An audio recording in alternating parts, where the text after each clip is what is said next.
Welcome to the Crafty Mini, and this is a bit of an impromptu video. I had a really interesting comment on one of my videos from a subscriber, which I'll pop up on the screen now. Chase to Orc 3767. Will I be doing any conversions or kit bashes for Trench Crusade? Now, Trench Crusade is something I've been following. Really interested in the theme and the style behind the actual game itself. The idea of it really does, it interests me, and there's a lot of scope there to do a lot of cool things. And what I've been doing is, while I've been following it, I've been basically looking at media and other bits and bobs and pictures and artwork, and trying to come up with a theme for an army, and looking at what faction within the game itself I'll be playing as. So that's the idea of this video. We're going to look at that and show you my sort of design process, for lack of a better word, and basically where I'm getting my inspiration from, and what sort of kits I'm looking at using, and my choices behind them, and maybe things for those of you who aren't going to get the official miniatures but you want to do something yourself and something a bit different, but again fits within that theme and that lore that's actually as part of this game, because it's really interesting, the sort of backstory and the lore behind it. It's very, very interesting. I recommend just go and have a deep dive and have just a look at how it works, because the name Trench Crusade is literally what we're looking at. So it's trench warfare, but you've got that sort of Crusades slant on it. So you've still got guys running around with, you know, swords and shields and full plate armour, but then marry that with, you know, trench warfare, as we'd expect from like World War I and such. So to start off, we're going to go in and look at actually what the game is about itself. Very brief look at the factions. There's other people out there who've done much better videos, and I'll link them in the description below. And then look at my sort of ideas and my design process for the faction that I've chosen, the kits I want to use to make a unique force. Right, so Trench Crusade itself is effectively, it's just a miniatures war game, but with a really cool theme. So in things like 40Ks are the big game. We always talk about grim dark style and things on that. This Trench Crusade itself is, if you take the literal meaning of grim dark, is how I interpret it, and you put it on a tabletop game.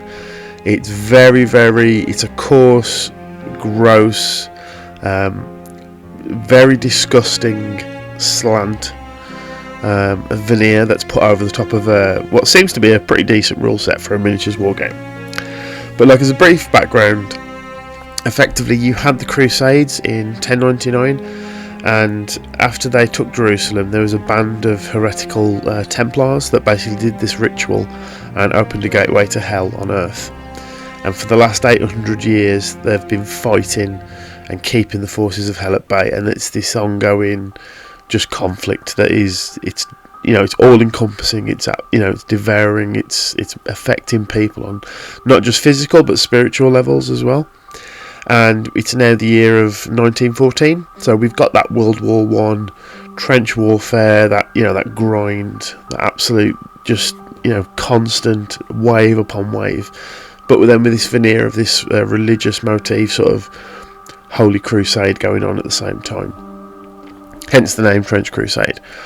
Now, in terms of theme, it's very, I find it very interesting, the lore, and the more I'm deep diving in it. It's pretty deep. There's some things that I find questionable, but there's other things, but at the same time, it is a game. You've got to let it evolve itself. It's not going to be for everyone, I will say, but again, just as a theme and a style, and the artwork in particular, which you'll be seeing, the images have been popping up now. It's absolutely beautiful, and it's got a really interesting, as I say, theme and style to it that I want to explore, and you could do a lot of cool stuff, especially on the monster and the more grotesque side of it.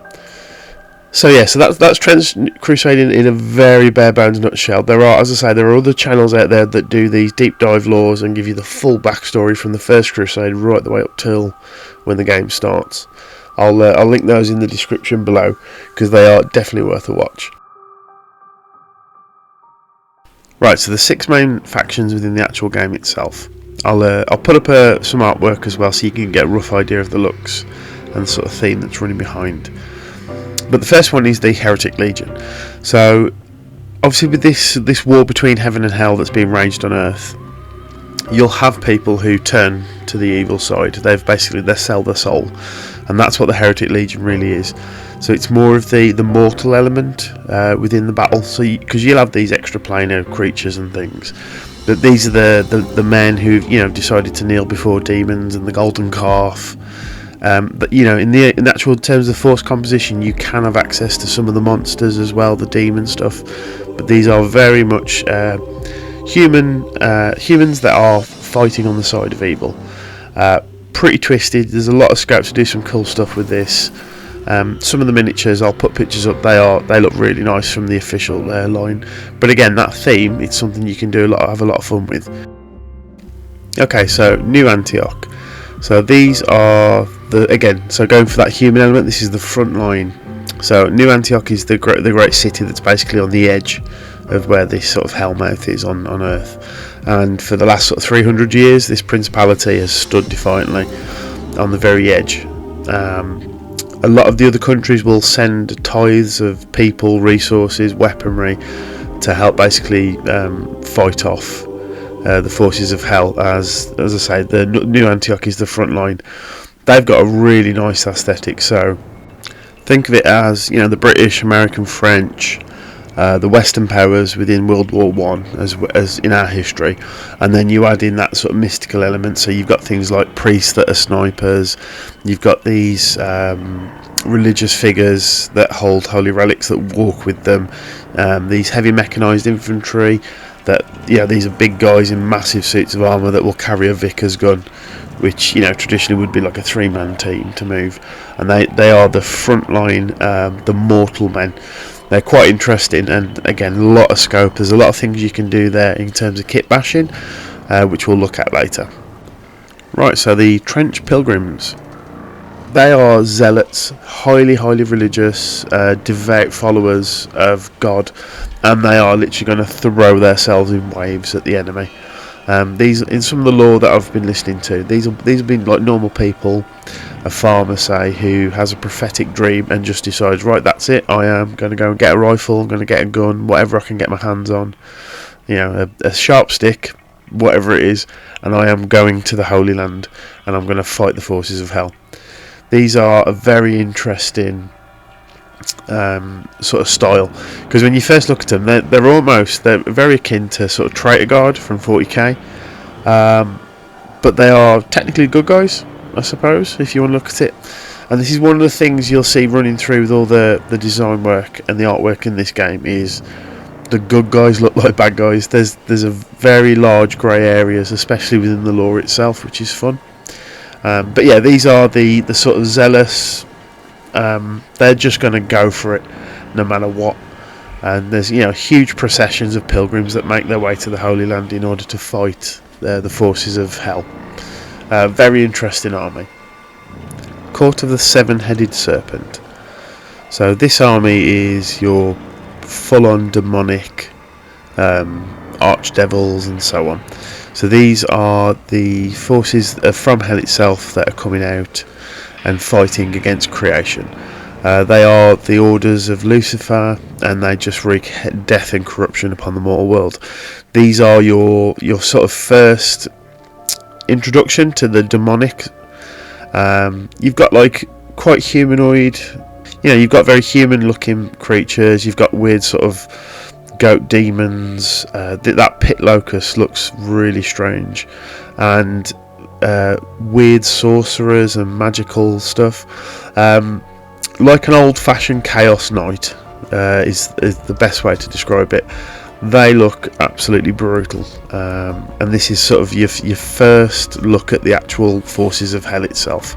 And again, a lot of scope here, a lot of stuff you can do in terms of kit bashing and design.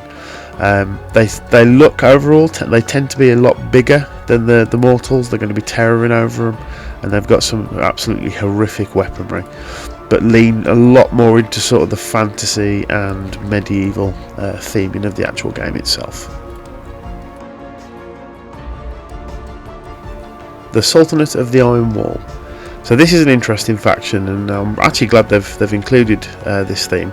So this is your, so obviously with the Hellmouth being basically it's overtaken the entirety of the Holy Lands and the surrounding area. So these are your Islamic faction. So they come from what is known as the Invincible Iron Wall of Al-Qarish in the lands of the Sultanate of the Faithful. They've got So they're interesting. So obviously you've got the Islamic faith within it and their belief in God in their version, but within that as well you've got a lot of things from the old sort of Janissaries and the history there, that you take the captives of the children of your captives and you'll train them up and they'll become this elite force. They've also got stuff that they dabble in magic, Jabarian magic it's called, where they've created these creatures that look a little bit hellish, but again they're in their own way and their own sort of faith structure. Very interesting, and I think it's a really cool addition, rather than just sticking with the Western sort of theme. They've got the Grand Caravan trails, and the Western powers want to trade with them for the magic and the various other things. There's huge moths of white marble and gold in the lore and stuff. Really interesting, and again a very unique look and a cool way of adding a different theme rather than just being Christian versus demons. The fact that they've put the Islamic faith in there, I think it's a really cool idea, and they've got some very nice models as well. The Black Grail. So these are an offshoot of the Forces of Evil. Now they're actually commanded by Beelzebub himself, or themself, because Beelzebub's a weird entity in this, and they are separate from hell. Beelzebub basically wants to bring the Black Grail, which is this calamitous sort of plague and disease, and ravage absolutely everything. So it's weird. So the people who get corrupted by this plague aren't living or dead, and they become vessels that spread this sort of form of corruption across the world. Anyone depraved enough to willingly embrace this quote-unquote gift from Beelzebub become nobles of the Order of the Fly, which again, if go and look at the lore, this is fascinating stuff. Really cool idea behind this. Basically the process is they want to get these people in around anyone else, including the demons, and just infect life of any kind and completely destroy it and enthrall it. In terms of the miniatures, so the official miniatures are really grotesque. They've got some lovely sculpts, some cool ideas, a lot of scope on these. You can do some really disgusting stuff, and this is definitely one of my favourites. So that's your main factions that have been released thus far. Now there are some extra miniatures under the Mercenary section, but they're basically add-ons for the other forces. There's some really cool and interesting ideas there. So you've got like warrior monks that have these helmets, so they literally hear and see the word and face of God in order to get them ready for battle. From what I understand, you've got things like the Inquisitors, who basically they will go out and judge anyone on their faith, and if they deem it, they will, they'll kill this person. Various other demons. You've got these strange nuns that work like a combat medic. A lot of very cool themes and things on there. So that's the rundown of the factions. Now, in terms for me, there's two that stand out, and that's the Pilgrims, because I like the idea of these are bog standard people who are taking up the cross and going straight to the Holy Land to fight the forces of hell. And the Black Grail for that twisted, gnarly, monstrous, disease-ridden look. So what we'll do now is, we've looked at the actual game and the factions. Those are my two ideas for the forces. I want to do something around that, and I'm going to show you now where I've been getting some inspiration from and what I'm looking at doing in terms of like kits that you can go out and buy to actually kit bash and make your own miniatures if you don't want to buy the official, and we'll go from there. Right, so things that can inspire that I've been using to try and get my idea of what sort of style and theme I want running through my force, because I'm going to completely kit bash. I love the original stuff and they're beautiful, but I want to do something quite unique, and it's slants more towards my style. Right, some of the inspirations, the things I've been looking for. So Jodorowsky's Dune, which was a film that never got made, but H.R. Geiger did the artwork for it, and some of that's on the screen now.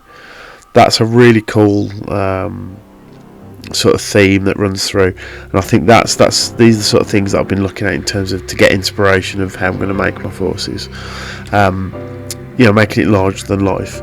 Other sort of films, so we've got 300 and the monsters that are within that, the Immortals, especially if you want to do the Sultanate forces, that'd be a nice little slant, something a bit different.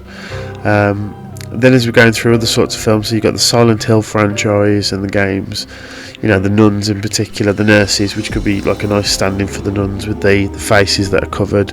You've obviously got like Pyramid Head as well, which leans very heavily into this sort of the sort of penitent, the pilgrim faction with the pointy hats, and maybe someone who's sort of self-flagellating in terms of getting closer to God as they're going on this pilgrimage to the Holy Land to fight the forces of evil.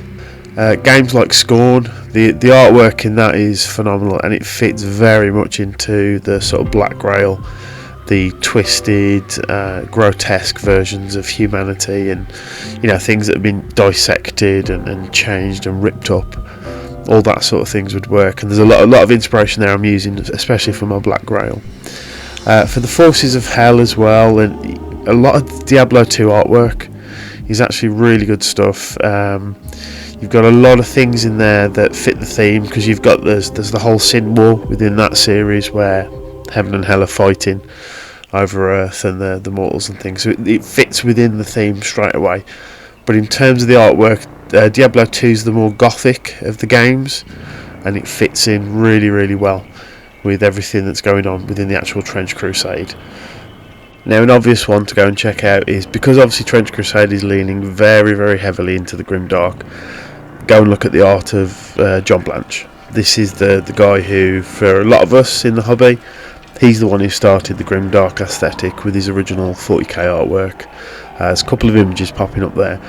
Absolutely phenomenal stuff. Really gritty, gnarly. It's got this sort of post-apocalyptic undertone, you know, of like a decaying technology. Really good stuff in there that you can use.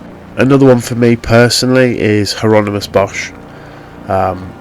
He's got there's a very famous painting, and it's the sort of like the artwork for Limbo, and it fits in with that gothic grimdark theme for Trench Crusade.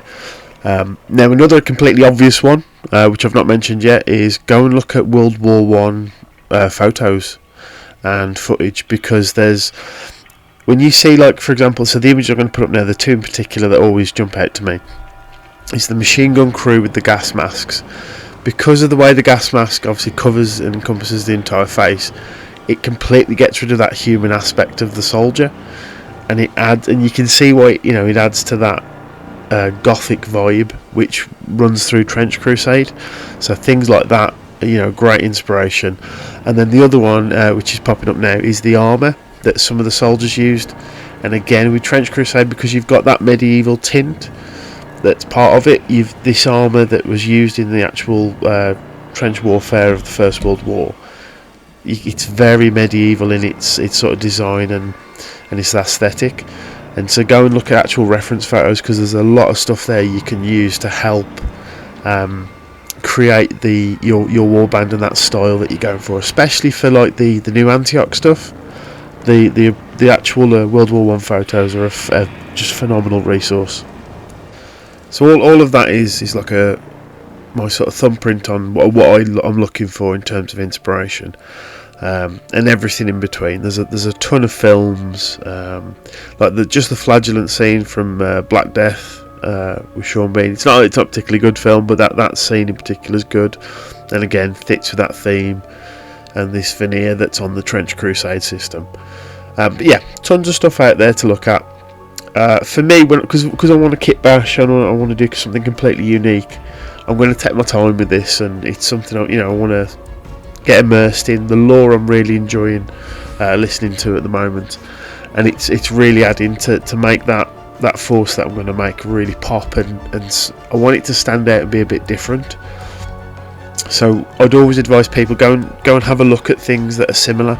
I mean, there's the obvious stuff, like there's a lot of 40k influence there, but it's the proper grimdark aesthetic of it that I think is the most appealing, and why it's done so well. You know, it was backed within a couple of hours of going on Kickstarter, and we've seen a lot of channels talk about it.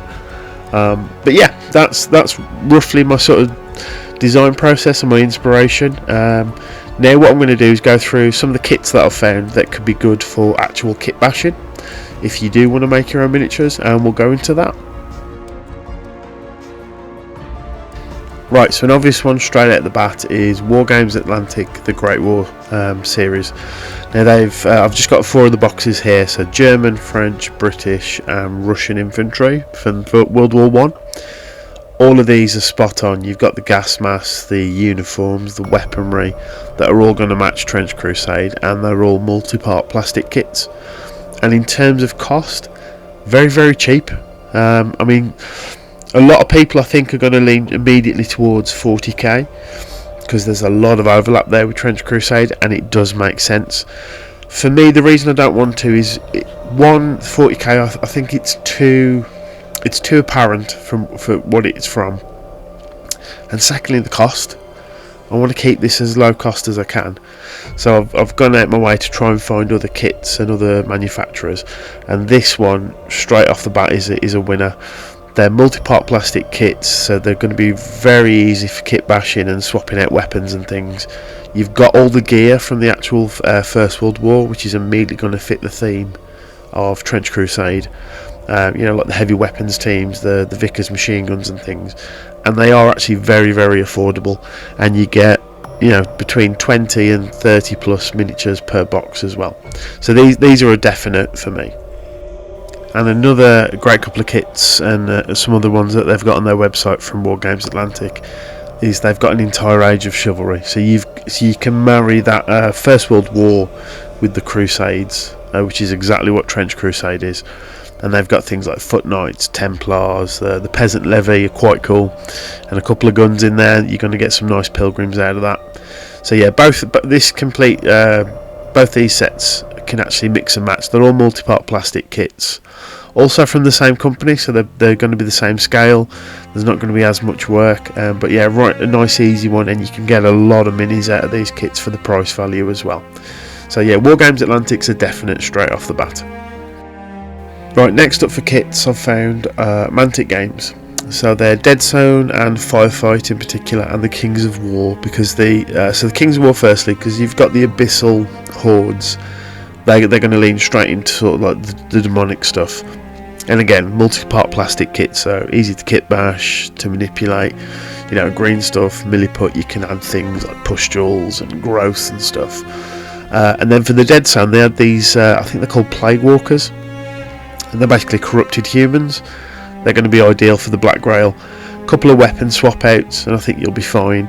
You've got nice sculpts and different sizes and things there that are going to work, and they're all the 28mm scale. Now, depending on what you want, if you want to go a bit bigger and smaller, there's some of the miniatures are a bit chunkier. But again, these will fit quite nice for the Black Grail and the Abyssal and the demonic stuff in particular. Another great resource, one that I use constantly on the channel, is Etsy. There are tons of people out there who are selling 3D prints. The 2 images there I've just randomly found. I typed into Google Trench Crusade miniatures, went on the Etsy page, and straight away there you've got 2 full sets. Now obviously, one thing to bear in mind with the 3D printed stuff, check if it's multi-part if you do want to do a bit more kit bashing, because if it's printed as one miniature, obviously it's going to be a lot harder because resin's brittle and it's a bit of a bugger to then go and clip stuff without breaking it and chipping it. But as it stands, those 2 factions there, the one on the right in particular, absolutely beautiful, and that completely fits the theme of Trench Crusade. So yeah, Etsy and 3D printing sites that have got STL files if you've got your own printer, or people who will actually do the physical prints for you, that's another great resource. But again, just a slight caveat, if you do want to do more kit bashing, just make sure they are multi-part, because some people do it and you can switch out arms and things. But another great resource. Right, another one is Perry Miniatures. So they've got some interesting stuff, especially War of the Roses, Renaissance era. These ones in particular I've singled out because of them being, they've got the crossbows and the first sort of generation flintlock rifles. They've got pikemen and some other things. You could do a lot of kit bashing and make some unique sort of pilgrims with these, and then a couple of weapon swap outs as well. You'll find as a slight sort of addition to the 3D printed bit, just you can find online people who'll print out weapons, and then it's just a nice easy switch. You can get World War One stuff everywhere, like Anvil Studios and such. There's a load of people out there. It's just a case of having a bit of a dig online. And again, just swap them out. These are all 28mm multi-part plastic kits, so really good for kit bashing and chopping up. It's a case of just narrowing down what sort of theme you want and what style, and then going from there and ordering a couple of kits and just bashing them together. And another one, especially if you want to do the Iron Wall Sultanate, but again, pretty much any other faction in Trench Crusade can be done, is Forge Games. They've got historical fantasy and like a weird forgotten world, which is quite interesting. And in particular, I've put here the Berber infantry. So you've got the armies of Islam in the Deus Vult range. Really good. And again, you've got the medieval theme running right through. And these are multi-part plastic kits again, so really easy for kit bashing, and you can mix and match and stuff. And there we have it. So at chase.orc3767, I hope that answers your question and it's helped. Anyone else who's into the Trench Crusade, hopefully this has given you a bit of inspiration and some ideas. These are the things I'm looking at, and I'll be buying the kits and getting some videos up on the channel probably in the new year now, because I've already got a bunch of stuff backlogged ready to go. And obviously then we'll do some more tutorials and painting and things, and get this in this grimdark style. A couple of honourable mentions that I did forget, so check out Frostgrave and Stargrave. They might have some good stuff actually, because they've got some of the medieval slint. And if you want to do more of a unique sort of guerrilla force, commando force, the Stargrave might work in that as well. But anyway, thank you all very much for indulging and listening to this. It's a bit of a rant, a much longer video than I normally do, especially when it's considering me just talking constantly. But I hope it's helped, I hope it's given inspiration, because this genuinely is, I'm finding this a very interesting game in terms of lore and aesthetic in particular. It seems to be a proper grimdark game. And I'm hoping it does do really well. It doesn't fall under its own weight, and it continues to grow, because it might just, for me personally, it might just push other companies, in particular Games Workshop, although I doubt it, because they're set in their way, just to maybe like up the ante a little bit more and start going hit more of that grimdark, because that's where it started for me with John Blanche and his artwork. And yeah, just go and have a research of stuff. Don't think you've got to go and buy the most expensive thing out there, because it's the big name. There are tons of options out there. You've just got to do a bit of research. So I hope that's helped. Thank you all very much for listening and indulging me on this, and I'll see you on the next one. Cheers.